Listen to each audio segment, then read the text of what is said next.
Désert de l'Arizona, dans l'Ouest américain. Ce trou immense, c'est le célèbre météore cratère. Un cratère en forme de bol de plus d'1 kilomètre de diamètre. La cause, la chute d'une météorite il y a 50 000 ans. Les météorites, ces fragments de blocs rocheux qui errent dans le système solaire et pénètrent dans notre atmosphère. Jusqu'à présent, très peu de moyens existaient pour les surveiller. Pourtant, les chercheurs du monde entier s'inquiètent. Ils pensent que des météorites géantes pourraient provoquer la fin du monde.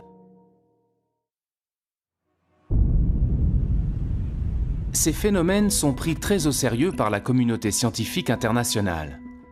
En France, des astronomes ont lancé une grande chasse aux météorites.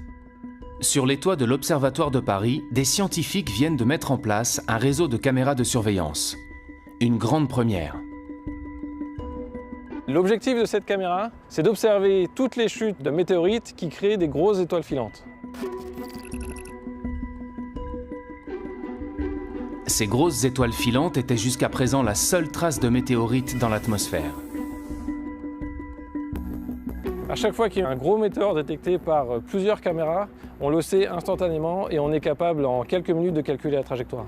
Et donc en faisant ça, on est capable de savoir où et quand les météorites tombent en France. Tout le territoire est quadrillé.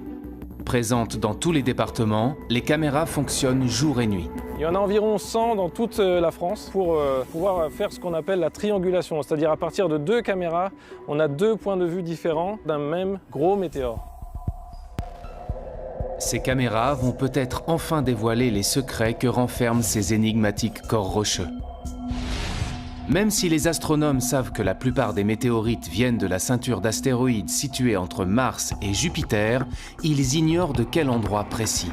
Désormais, ces caméras pourront pister la source de ces météorites d'après leur trajectoire. L'idée, c'est de faire le lien entre la composition des objets qui tombent au sol et leur provenance dans le système solaire. Grâce à ce réseau, notre espoir, c'est de savoir d'où viennent les météorites qui tombent sur la Terre. L'Observatoire de Paris est l'un des acteurs clés de cette recherche. Et plus largement, c'est ici que l'on tente de percer les mystères de notre univers. L'Observatoire de Paris. En France, c'est le plus grand centre de recherche en astronomie et en astrophysique. Le deuxième plus grand au monde derrière celui d'Harvard aux États-Unis. Fondée il y a 350 ans, cette institution continue de faire d'incroyables découvertes et travaille avec les plus grands laboratoires mondiaux. Les liens que nous avons avec l'Observatoire de Paris sont vraiment très importants. L'Observatoire de Paris a joué un rôle prépondérant au XXe siècle. Implanté sur 3 sites, à Paris, Meudon et Nançay en Sologne, l'Observatoire est né d'une grande ambition scientifique. Les académiciens royaux ont convaincu Colbert puis Louis XIV qu'il était nécessaire de construire un grand lieu de science pour la gloire du roi Soleil. De grandes découvertes ont été faites entre ces murs.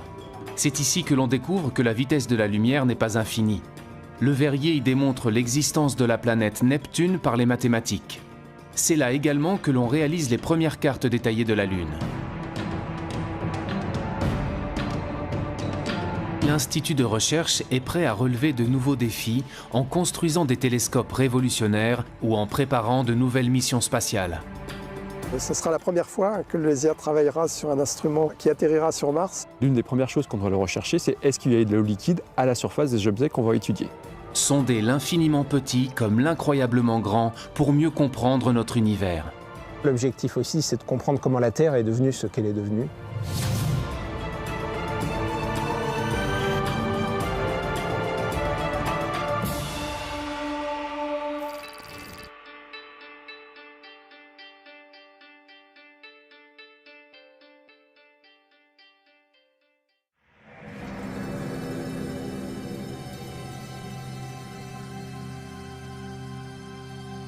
Nous sommes à l'ouest de la capitale, à Meudon. Sur les hauteurs de la ville, de majestueuses coupoles astronomiques dominent Paris. Fondé en 1876 par l'astronome Jules Janssen, le site de Meudon est rattaché à l'Observatoire de Paris depuis le début du XXe siècle. À première vue, l'endroit semble paisiblement endormi. En réalité, il abrite les projets scientifiques les plus ambitieux d'aujourd'hui. Ici, on ne se contente pas d'observer les étoiles. On prépare entre ces murs les grandes conquêtes spatiales de demain, en collaboration avec les laboratoires les plus renommés au monde. La nouvelle approche que permet le spatial, c'est à la fois un point de vue différent, d'être en dehors de l'atmosphère de la Terre, ce qui permet d'observer certaines longueurs d'onde qui sont inaccessibles au sol, donc de sortir de l'enfermement sur Terre, qui était le lot des astronomes précédents. Grâce à certaines missions spatiales, on tente aussi de se prémunir de risques majeurs qu'encourt notre planète. Au LESIA, le laboratoire d'études spatiales, on participe justement au lancement d'un nouveau satellite, Solar Orbiter. Il quittera la Terre pour une destination un peu particulière, le Soleil, notre étoile. Un grand projet international développé par l'Agence spatiale européenne et la NASA. Solar Orbiter est une mission qui va permettre d'observer l'activité du Soleil sur place directement avec l'observation du Soleil dans certains instruments, mais aussi à distance avec les éjections de masse coronale, c'est-à-dire les éjections de matière solaire qui voyagent à travers le milieu interplanétaire et dont certaines peuvent arriver jusqu'à la Terre et perturber les télécommunications ou les satellites d'observation. En effet, notre étoile connaît d'impressionnantes éruptions. Des milliards de tonnes de matière solaire sont éjectées du Soleil à plus de 1000 km par seconde, avec des répercussions directes sur la Terre. Ces éruptions peuvent mettre en danger la vie des astronautes et ont déjà causé des coupures d'électricité géantes. Nous sommes une société technologique qui utilise de plus en plus d'instruments qu'on envoie dans l'espace et qui est soumis à l'influence de cette étoile du Soleil. Ça peut endommager certains satellites, ça peut perturber les télécommunications, ça peut créer des coupures électriques généralisées à l'échelle de régions entières. Pour se prémunir de ces risques, l'Observatoire de Paris construit un instrument fondamental dans le cadre de cette mission. Le LESIA est impliqué dans le sonde spatiale Solar Orbiter par la production d'un instrument qui s'appelle RPW, qui est en charge de mesurer les ondes émises par les plasmas interplanétaires. La conception de cet instrument est maintenant presque terminée. Une fois le satellite lancé, il mettra plusieurs années pour atteindre le Soleil. Sa mission durera entre 7 et 10 ans et les premiers résultats ne devraient être connus qu'en 2022.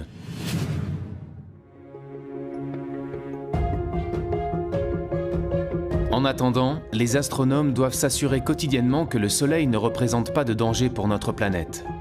Ils ont mis au point un procédé pour surveiller le Soleil, mais cette fois-ci en restant au sol. Le même procédé depuis plus d'un siècle.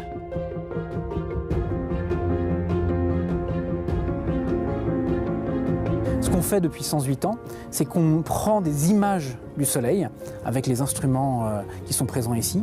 Donc, c'est-à-dire qu'on construit un catalogue de données que pourront exploiter plus tard, dans 108 ans, dans 350 ans, des chercheurs qui s'intéresseront à l'évolution à très longue durée du Soleil. Il s'agit véritablement d'un travail d'endurance qu'on essaye de donner aux générations futures.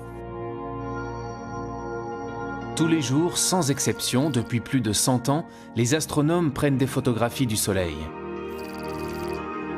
Un procédé relativement artisanal qui fonctionne grâce à ce que l'on appelle un spectrohéliographe. Sa mission, enregistrer les taches et les protubérances du Soleil.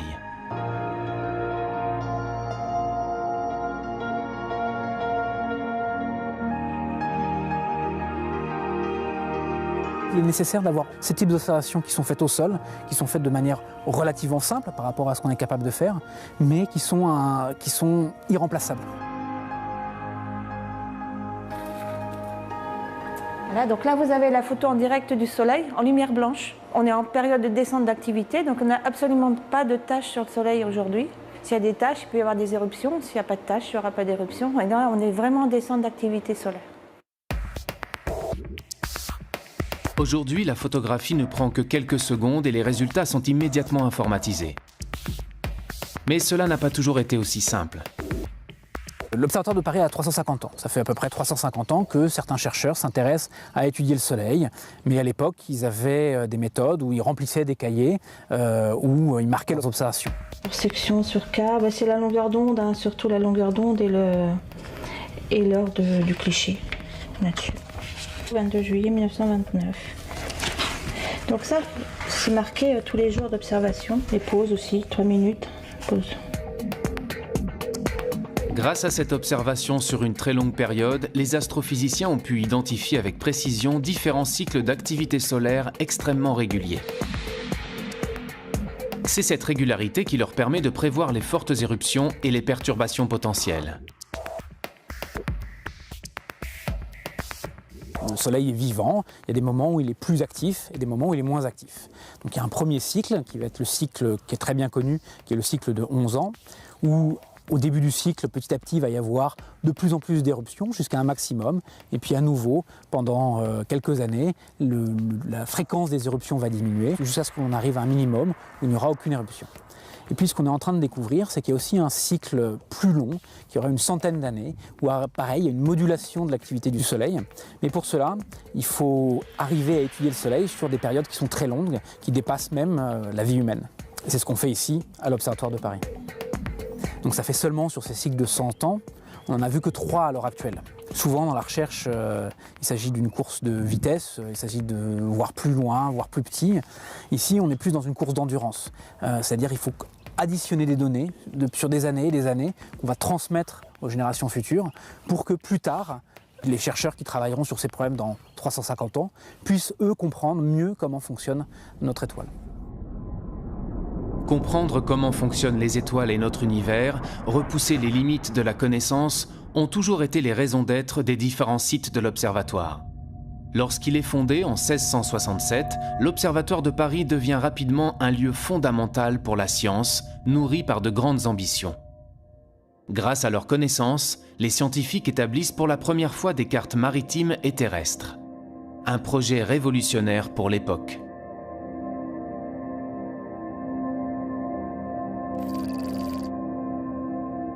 Sous le règne de Louis XIV, il était nécessaire de construire des cartes précises. Et on avait demandé à l'époque aux astronomes, grâce à leur connaissance du ciel et des mesures de latitude et de longitude, de construire la carte, notamment la carte de France.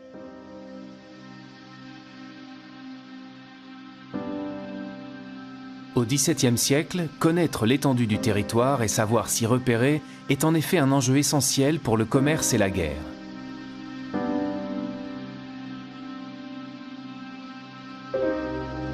Pour l'anecdote d'ailleurs, il s'est avéré que cette carte montrait que le territoire du royaume de France était en fait beaucoup plus petit que ce qu'on croyait à l'époque, ce qui a fait dire à Louis XIV que ces astronomes, qui l'avaient si bien soutenu financièrement, lui avaient fait perdre plus de territoire que ne lui avaient fait gagner toutes ces guerres. Cette carte, qui nécessite 60 ans de travail, représente une véritable innovation scientifique. C'est la première fois que l'on s'appuie sur la triangulation pour concevoir la représentation exacte du territoire. Et cette carte prend comme point zéro géographique une ligne méridienne, une ligne droite scindant le territoire en deux. C'est d'ailleurs en suivant cette ligne nord-sud que l'Observatoire de Paris a été construit.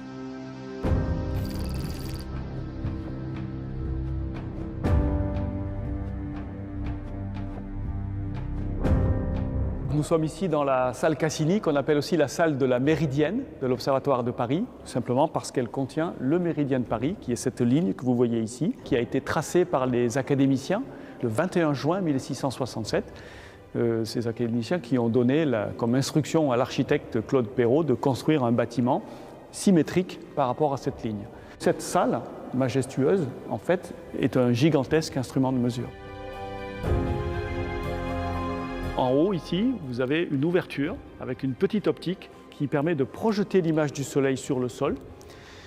L'été, le Soleil est très haut sur l'horizon et par conséquent, l'image du Soleil se projette de ce côté de la salle. L'hiver, il est très bas et l'image du Soleil se projette complètement de l'autre côté de la salle. Et entre les deux, l'image du Soleil fait un aller-retour. Et donc tous les jours, à midi vrai, on peut mesurer précisément à quel endroit cette image traverse le méridien. En projetant l'image du Soleil sur cette ligne, les astronomes de l'Observatoire ont pu démontrer que l'axe de rotation de la Terre s'inclinait sur son orbite. Ils ont également pu établir une mesure précise du temps grâce à cette ligne méridienne. Pendant presque tout le XVIIIe siècle, les astronomes ont mesuré précisément, jour après jour, année après année, la position du Soleil sur le méridien à chacun de ses passages. À la fin du XIXe siècle, les transports se développent fortement et une heure universelle doit être adoptée. La suprématie anglaise dans le commerce maritime fait gagner le méridien de Greenwich. Mais l'observatoire reste l'un des maîtres incontestables du temps et définit encore l'heure légale française. La mesure du temps, c'est une des raisons majeures de la fondation de l'Observatoire de Paris. Dès la fin du 19e siècle, les astronomes de l'observatoire fabriquent le temps grâce aux horloges mécaniques. Et à l'époque, cela se passe dans les galeries souterraines de l'institution.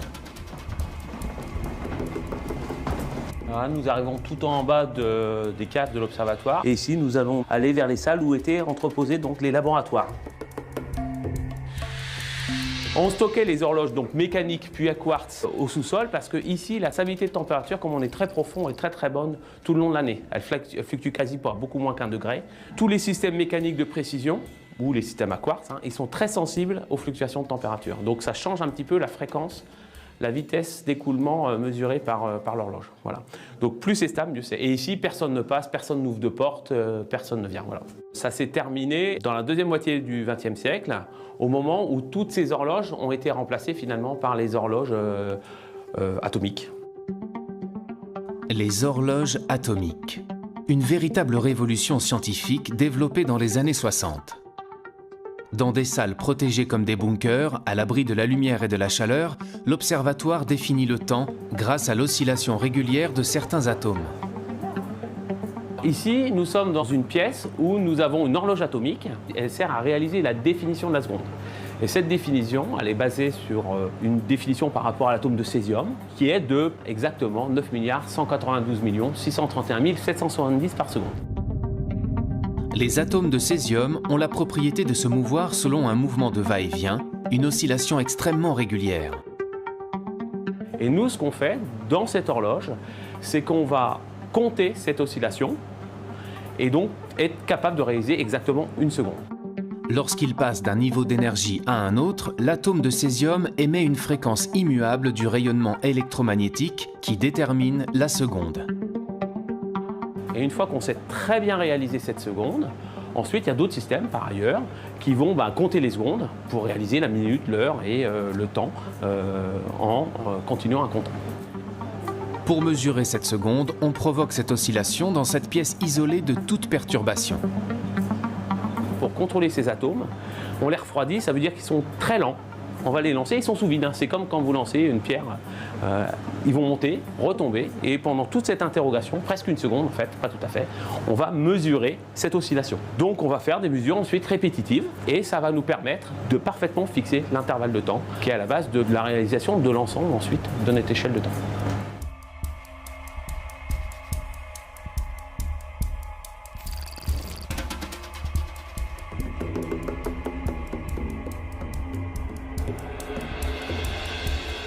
C'est aussi à l'observatoire qu'on invente l'horloge parlante en utilisant la référence de temps calculée dans ces laboratoires.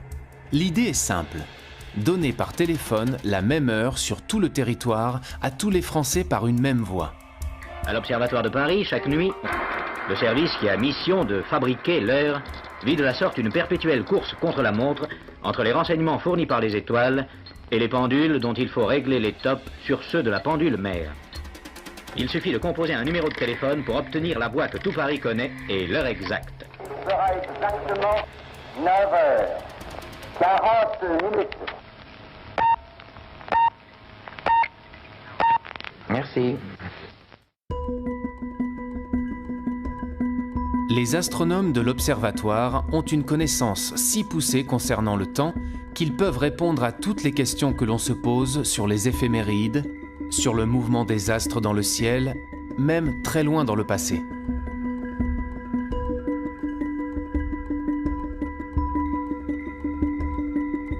On a des personnes qui se posent des questions quand même un petit peu profondes, donc sur l'espace qui nous entoure, sur le temps.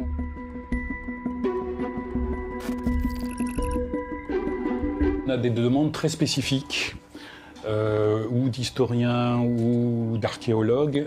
Ils ont découvert en fait une inscription qui est gravée dans la tour même de la cathédrale de Nevers, à la Saint-Michel, 1606, fut éclipse à 1h après-midi et fut nuit claire. Par rapport à ça, j'ai fait des recherches, il n'y avait pas d'éclipse, en tout cas en 1606. Par contre, il y en avait une qui pouvait être favorable, correspondre à celle-là, c'était l'année précédente, en 1605. Donc nous, actuellement, avec les théories dont on dispose, on est effectivement en mesure de calculer l'état du ciel à un instant donné quelconque.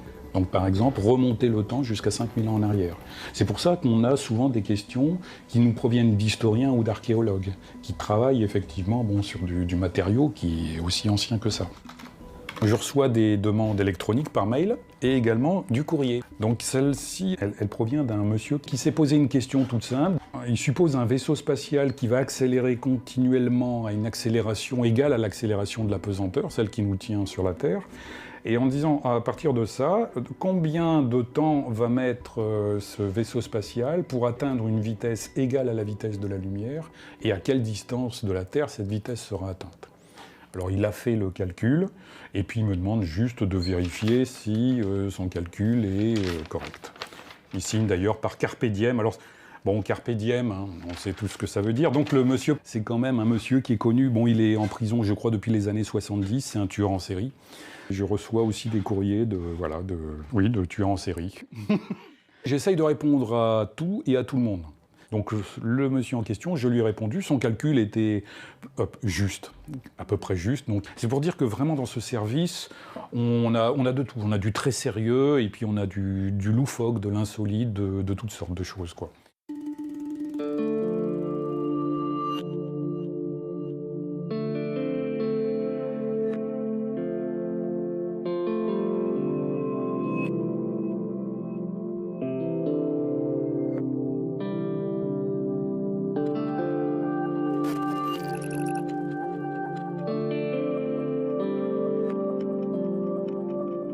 Le soir, Pascal Descamps s'offre un moment de nostalgie sur le toit de l'Observatoire de Paris.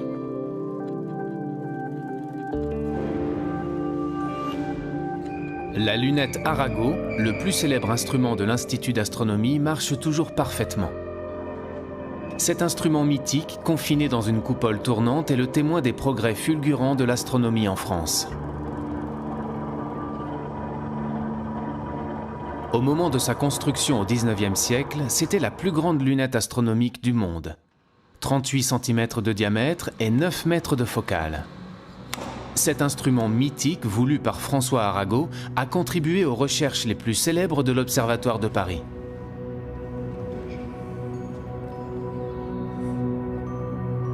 Voilà, parfait. Voilà. Tout est bon. Il n'y a plus qu'à relancer le moteur. On contrecarre en fait le mouvement de rotation de la Terre. La Terre tourne et on fait tourner la lunette autour du même axe, mais dans l'autre sens, de manière à en fait contrecarrer ce mouvement, à en fait l'annuler. Si je coupe l'entraînement, la Lune sort en moins d'une minute, elle sort, puisque la lunette va alors rester sur une direction fixe, pendant que le ciel tourne. Donc on perd la Lune tout de suite. Là, ça marche. Donc c'est bon.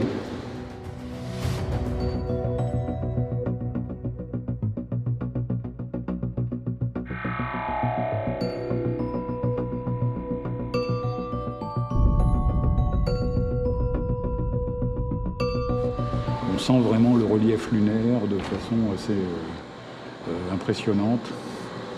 Ouais, là, c'est très. Et puis ça bouge pas.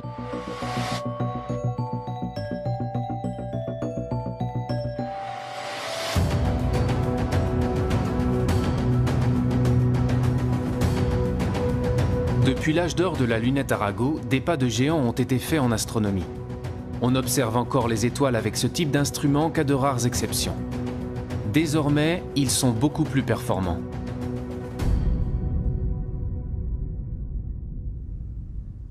Pour obtenir une meilleure vision des astres, on construit des réseaux de télescopes utilisés par des équipes de recherche de différents pays. Astronome à l'Observatoire de Paris, Vincent Coudet du Foresto travaille justement depuis 15 ans sur un réseau de télescopes construit aux États-Unis.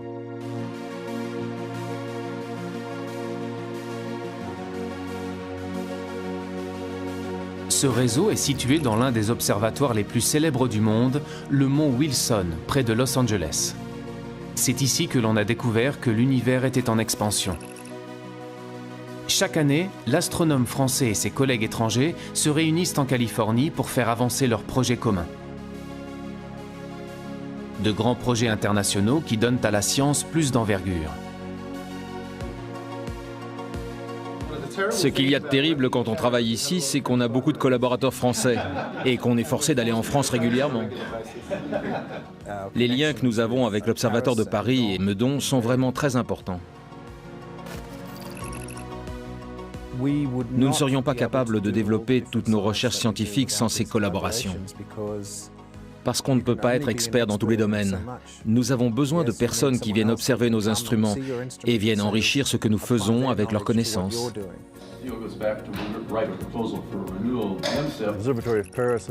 L'Observatoire de Paris a joué un rôle prépondérant au XXe siècle, en développant des technologies d'optique de précision qui sont capitales pour les télescopes modernes ou les instruments que nous utilisons aujourd'hui. Vincent Coudet du Foresto et ses équipes de l'Observatoire de Paris ont conçu un instrument, Fluor, qu'il n'est possible d'utiliser qu'ici, au Mont Wilson, grâce aux 6 télescopes placés en réseau, idéalement espacés les uns des autres. Ce que notre équipe à l'Observatoire de Paris a amené, c'est un instrument qui s'appelle Fluor, qui recombine la lumière des télescopes de telle manière à ce qu'on va pouvoir simuler finalement le comportement d'un télescope de presque 300 mètres de diamètre qu'on serait bien incapable de construire. Imaginez un télescope de 300 mètres de diamètre. Au lieu de le fabriquer, imaginez que vous ne construisiez qu'un télescope d'1 mètre, et le même juste à côté. Maintenant, imaginez que vous puissiez former une seule image à partir de ces 2 télescopes. Là, vous vous demandez, est-ce que c'est possible de récolter avec ces 2 télescopes les mêmes données qu'avec un télescope de 300 mètres? Eh bien, la réponse est oui. Cette technique d'observation, c'est l'interférométrie. En combinant la lumière de plusieurs télescopes en réseau, il est possible d'obtenir une image d'une finesse équivalente à celle d'un télescope beaucoup plus grand. Fluor permet de combiner la lumière des télescopes du Mont Wilson par fibre optique et non plus avec des miroirs. Une révolution. Ici, nous avons construit le réseau de télescopes et toute l'infrastructure, et Vincent a apporté Fluor, son instrument, et peut l'utiliser. En échange, il le met à disposition d'autres scientifiques. On ne pourrait pas faire le travail qu'on fait maintenant s'il n'y avait pas ces collaborations internationales. Les compétences, elles sont très complémentaires. Ici, il y a une infrastructure qui est complètement unique, avec ces télescopes qui sont éloignés les uns des autres, qui permettent vraiment de simuler un télescope géant. Nous, on apporte un instrument qui permet de faire des images avec une très grande précision. Et c'est justement de l'apport de ces compétences complémentaires qu'on peut obtenir des observations intéressantes.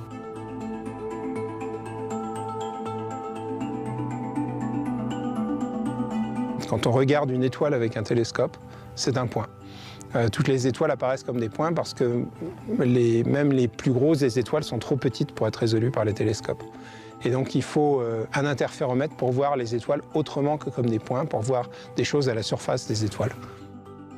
L'interférométrie ouvre de nouvelles perspectives dans la connaissance des étoiles, mais aussi dans la découverte de nouvelles planètes.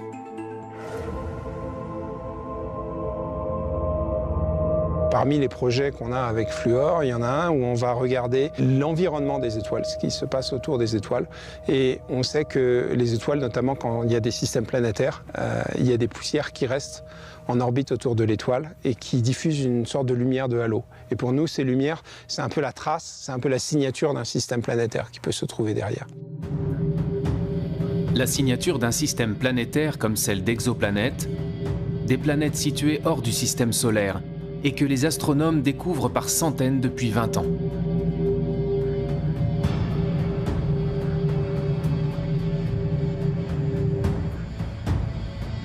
Ces collaborations entre laboratoires permettent de faire accélérer les découvertes. Grâce aux technologies modernes, les astronomes peuvent observer les étoiles à des milliers de kilomètres du télescope ou du réseau de télescopes pointés vers le ciel. Des équipes françaises louent parfois du temps d'observation sur les télescopes de l'Observatoire du Mont Wilson. Chacun met à profit ses instruments et ses compétences. L'astronome me donne les informations nécessaires sur les sources qui l'intéressent. J'entre ces données, je pointe vers les étoiles qu'elle veut observer, je lui trouve les franges d'interférence et je les verrouille pour qu'elle puisse enregistrer ces données. Nous avons aussi des équipes qui viennent de Sydney et de l'Université du Michigan. Chacun apporte ses instruments, ce qui leur donne du temps dans le réseau pour bien observer. Cela rend le réseau plus performant que ce que nous avions originellement. Donc c'est bénéfique pour tout le monde. Ces astronomes n'ont pas à construire de nouveaux interféromètres et l'interféromètre n'a pas à se fournir de nouveaux instruments. 10 minutes, c'est bon pour 8 minutes de plus. OK. Aujourd'hui, les scientifiques ne pourraient plus mener leurs grands projets sans ces aides extérieures.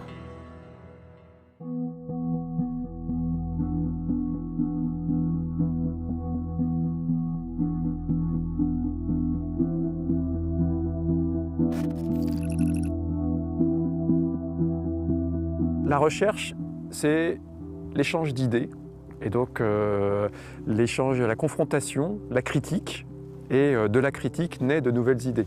Donc si on est tout seul dans son coin, en général, on n'arrive pas à grand-chose. En tout cas, on a besoin d'être à certains moments seul dans son coin pour réfléchir, mais si on ne confronte pas ces idées à la communauté à un moment ou à un autre, de toute façon, on n'avancera pas. Les découvertes futures nécessitent des moyens extrêmement importants qu'aucun pays au monde n'est capable de mettre sur la table tout seul. Donc on peut dire que tout ce qui était facile a déjà été fait, si vous voulez, et pour aller plus loin maintenant, il faut développer ces grands projets beaucoup plus complexes et beaucoup plus coûteux. Aujourd'hui, de nombreux pays rassemblent leurs forces pour résoudre la grande question de l'humanité. Sommes-nous seuls dans l'univers? Existe-t-il de la vie extraterrestre? Une planète pourrait apporter des réponses et obsède les chercheurs du monde entier. C'est Mars, la planète rouge. Après le succès de la mission menée sur Mars en 2012 et le lancement du rover Curiosity, les astrophysiciens espèrent que la planète rouge répondra enfin à leurs questions. Avec la NASA et une dizaine de laboratoires en France, les chercheurs de l'Observatoire de Paris participent à l'une des missions les plus attendues, la mission Mars 2020. La mission Mars 2020 est la mission qui va continuer d'explorer la surface martienne à la recherche de l'eau passée, de la minéralogie passée et de la biologie, de la possible existence de vie à la surface de Mars. L'une des premières choses qu'on doit rechercher, c'est est-ce qu'il y a de l'eau liquide à la surface des objets qu'on va étudier. Pour répondre à cette question, les astrophysiciens de l'Observatoire de Paris conçoivent un petit instrument placé sur la caméra du rover. Nous travaillons ici sur une partie des détecteurs et sur toute l'ingénierie système de la caméra qui sera placée au bout d'un mât sur cette mission spatiale. On fabrique un petit instrument qui est un spectromètre infrarouge qui va nous permettre de faire la spectroscopie de la surface martienne. En fonction des différentes couleurs qui seront présentes, on sera capable de dire quels sont les minéraux qui sont présents à la surface de Mars et éventuellement même en quelle quantité. On va aussi essayer de voir s'il y a de la matière organique à la surface de Mars.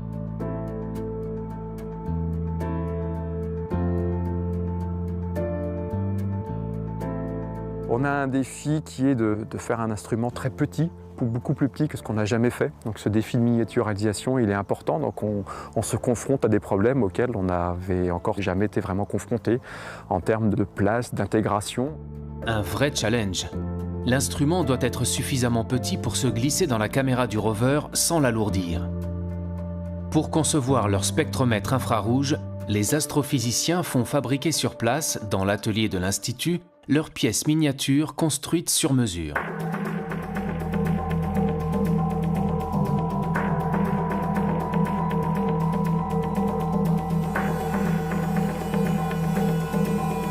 Il a fallu trouver une place au sens physique, où est-ce qu'on se met exactement.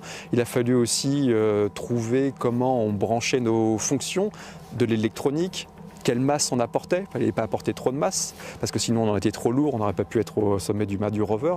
Donc on a tout ce genre de contraintes qui nous empêchent de faire exactement tout ce que l'on veut et nous restreignent dans nos objectifs scientifiques. Ce sera la première fois que le LESIA travaillera sur un instrument qui atterrira sur Mars et c'est pour nous un nouveau challenge. Un nouveau challenge que l'Observatoire doit remporter. Les équipes n'ont pas le droit à l'erreur. Maintenant que l'étape de fabrication de l'instrument est terminée, les chercheurs lui font subir une série de tests et de vérifications. L'instrument est placé dans les conditions extrêmes de l'espace et de la surface martienne. Sachant qu'il peut faire jusqu'à moins 133 degrés sur Mars, il doit résister à un univers hostile. pouvoir se dire qu'un petit morceau de métal et d'optique qu'on a créé se retrouve dans l'espace, c'est quelque part quelque chose qui nous rend très fiers.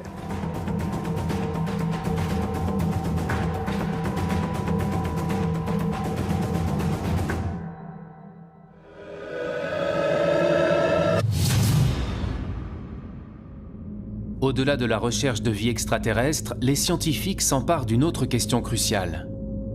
Remonter aux origines du monde et comprendre comment les premières galaxies se sont formées. C'est l'objectif de la radioastronomie. En Sologne, à Nançay, dans le centre de la France, il existe un espace immense isolé en pleine forêt. 150 hectares qui font partie de l'Observatoire de Paris, mais pourtant situé à plus de 200 km de la capitale. Et pour cause, le lieu doit rester protégé des ondes radio parasites. Car ici, on développe la radioastronomie. Bien loin de la lumière que l'on perçoit, ces astronomes s'intéressent à une lumière invisible, les ondes radio, plus faibles encore que l'infrarouge. Il faut savoir que dans l'univers, il y a un tas d'astres qui vont émettre dans toutes les longueurs d'onde. Donc la radioastronomie va s'intéresser justement à observer ces astres ou tous les phénomènes célestes inimaginables dans le domaine des ondes radio.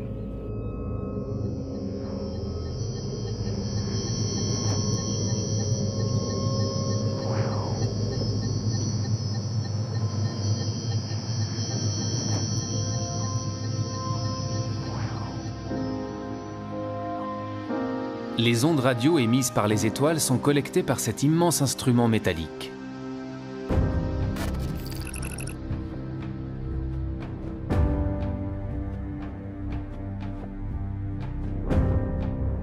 C'est l'un des plus grands radiotélescopes du monde. Avec ses 40 mètres de longueur, il a une surface collectrice de 8000 mètres carrés. Il observe l'univers à basse fréquence et permet l'étude des galaxies, des enveloppes d'étoiles ou encore des comètes.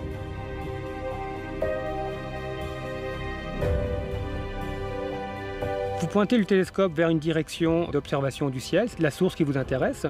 Donc le rayonnement arrive sur ce qu'on appelle un miroir qui va être mobile. Il réfléchit ce rayonnement sur un miroir fixe qui lui-même va réfléchir ce rayonnement dans un chariot où se trouve le récepteur. Ici, on peut voir presque l'intégralité du ciel, bien sûr, de notre hémisphère. Les ondes à basse fréquence correspondent à celles d'astres très éloignés et qui ont mis beaucoup de temps à nous parvenir, donc très anciens. La radioastronomie permet de remonter le temps et d'accéder aux origines de l'univers. Quand vous avez un objet émetteur en ondes radio qui s'éloigne de vous, cette fréquence, ce signal caractéristique va être décalé vers les basses fréquences. Et donc, ainsi, vous allez pouvoir étudier l'hydrogène dans l'univers lointain. C'est pour ça qu'actuellement, il y a des projets qui se développent à très basse fréquence, parce que ce qui permet d'étudier l'univers quand il était très très jeune, donc quelques centaines de millions d'années par exemple. C'est également grâce à la radioastronomie que l'on a découvert les pulsars issus de l'explosion d'étoiles en fin de vie. Les pulsars nous ont donné de nouvelles indications sur la structure de la Voie lactée. Désormais, les chercheurs veulent aller encore plus loin dans l'observation des astres grâce à des radiotélescopes de nouvelle génération comme Nénuphar.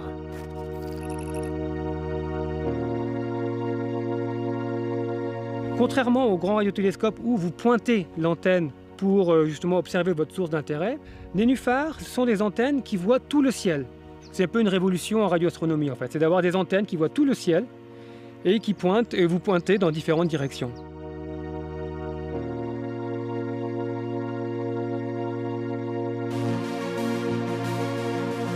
Ce réseau de 1824 antennes à très basse fréquence va permettre d'étudier l'univers quelques millions d'années après le Big Bang, la formation des galaxies. De nouvelles découvertes majeures en perspective.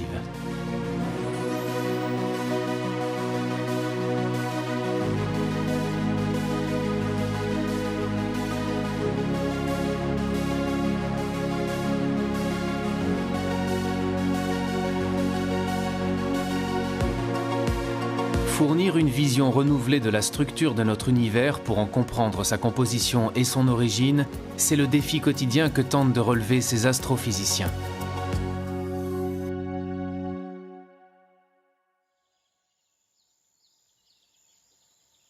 Depuis peu, l'observatoire explore également le ciel dans les plus hautes énergies, à l'autre extrémité du spectre électromagnétique, bien au-delà de la lumière visible. Le site de Meudon abrite un prototype de télescope unique en son genre. Il fera partie d'un futur grand réseau appelé CTA. Une nouvelle génération de télescopes dont l'objectif est d'explorer l'univers dans les plus hautes énergies, les rayons gamma. Ces rayons gamma sont situés au-delà de la lumière visible, au-delà des rayons X. C'est une lumière extrêmement énergétique.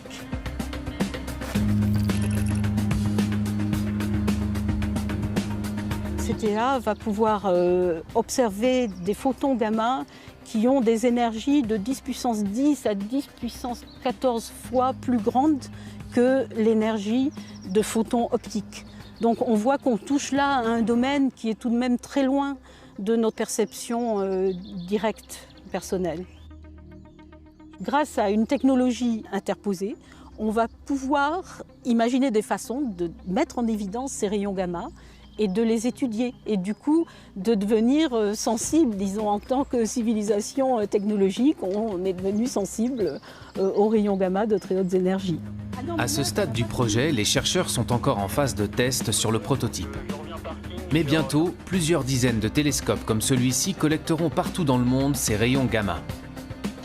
Ce que les télescopes vont observer, ce sont des flashs de lumière émis par des gerbes de particules.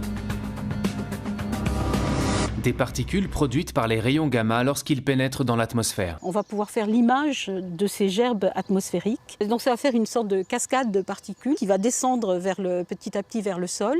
Et dans cette gerbe atmosphérique, il y a justement des particules très rapides qui vont émettre un flash bleuté très ténu qui va être détecté par les caméras des télescopes Cherenkov. Mais on voit les produits que son entrée dans l'atmosphère a générés et le rayonnement qui en résulte au bout du compte. Il faut avoir une résolution temporelle pour suivre l'évolution de ces flashs de l'ordre de la nanoseconde. Donc la nanoseconde, c'est 1 milliardième de seconde. Lorsque la nuit tombe, les tests d'observation peuvent commencer.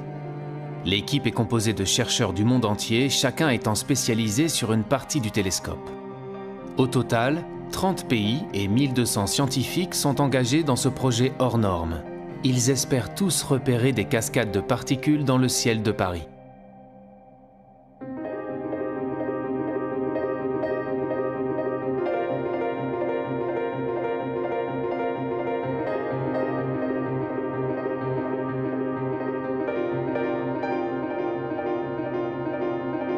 On va orienter pour identifier ces gerbes atmosphériques qu'on peut repérer. Elles sont partout, il y en a partout dans le ciel, hein, donc on peut chercher l'endroit qui nous paraît le plus dégagé. En l'occurrence, ça va être cette zone-là qui est bien indiquée parce qu'en plus, elle est assez protégée des lumières de Paris.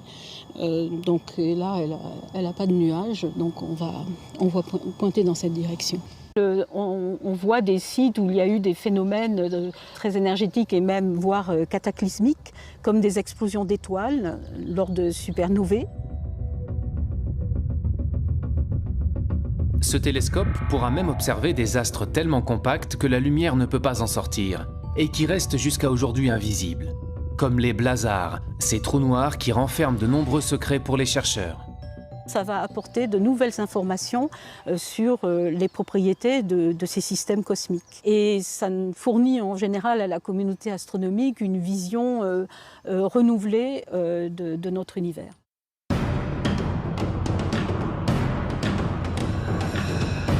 Grâce à tous ces nouveaux instruments ultra perfectionnés et des connaissances toujours plus poussées, les astrophysiciens peuvent observer le ciel dans les plus basses fréquences comme dans les plus hautes énergies. Mais ils se confrontent toujours à une limite, celle de la formation de notre univers. Aujourd'hui, on n'est pas capable en fait, de remonter aux premières sources, à l'origine, à nos origines.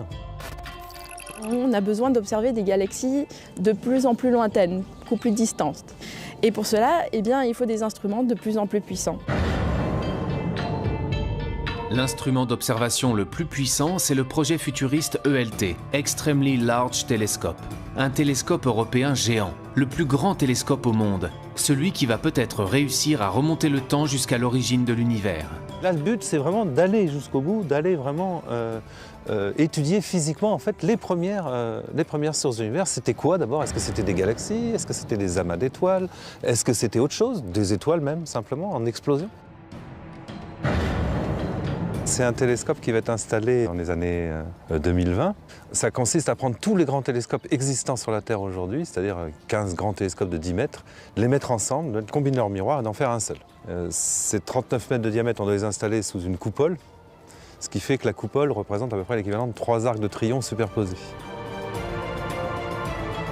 C'est l'un des projets européens les plus ambitieux en matière d'observation au sol.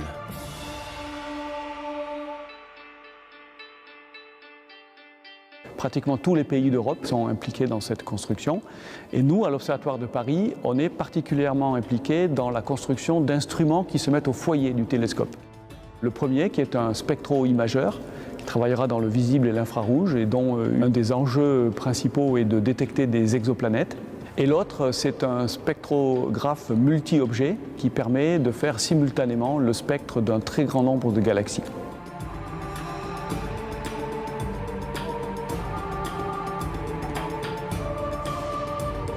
Il y a plus de 100 milliards de galaxies dans l'univers. Alors chacune de ces galaxies contient plus de 100 milliards d'étoiles.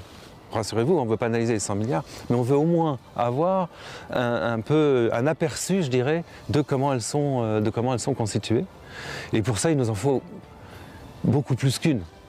Il en faut plusieurs centaines. On va pouvoir mesurer la composition des objets, de quoi ils sont faits. Dans le même temps, on va aussi voir comment ces objets se meuvent. Et on va regarder en fait les mouvements de cette galaxie. Donc en fait, on va refaire un bilan complet de l'univers, mais surtout un bilan complet de l'univers et de son évolution, de comment il était dans le passé. C'est un enjeu en fait pour toute la communauté d'astronomie du point de vue du télescope et des instruments. Et puis pour un institut comme l'Observatoire de Paris, c'est un sacré enjeu parce qu'on n'a jamais fait ça. À l'image de la construction de ce télescope géant, il reste encore d'incroyables défis scientifiques à relever pour répondre à l'ultime question: d'où venons-nous? L'objectif, c'est vraiment de comprendre comment les planètes deviennent ce qu'elles sont devenues, comment on peut relier leur histoire avec leur état actuel. Et évidemment, l'objectif aussi, c'est de comprendre comment la Terre est devenue ce qu'elle est devenue.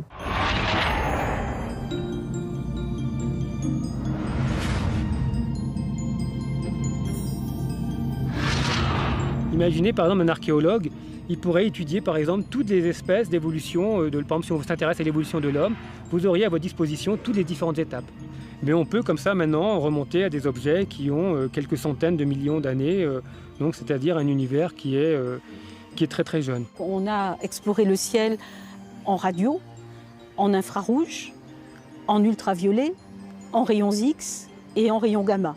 Donc là, on a balayé tout le spectre électromagnétique et maintenant l'astronomie moderne peut utiliser des informations sur le ciel venant de tous ces domaines. Et dans chacun de ces domaines, il y a eu un renouveau complet qui fait qu'aujourd'hui encore, l'astrophysique reste une science extrêmement active et en complet renouvellement.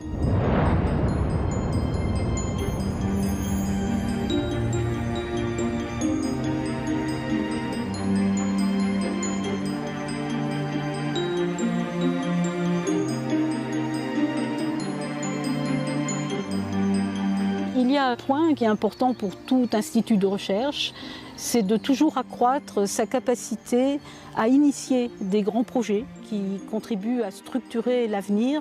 Son futur est tout à fait prometteur. Il a un potentiel humain, de recherche, d'ingénieurs, techniciens, d'innovation qui est extrêmement fort.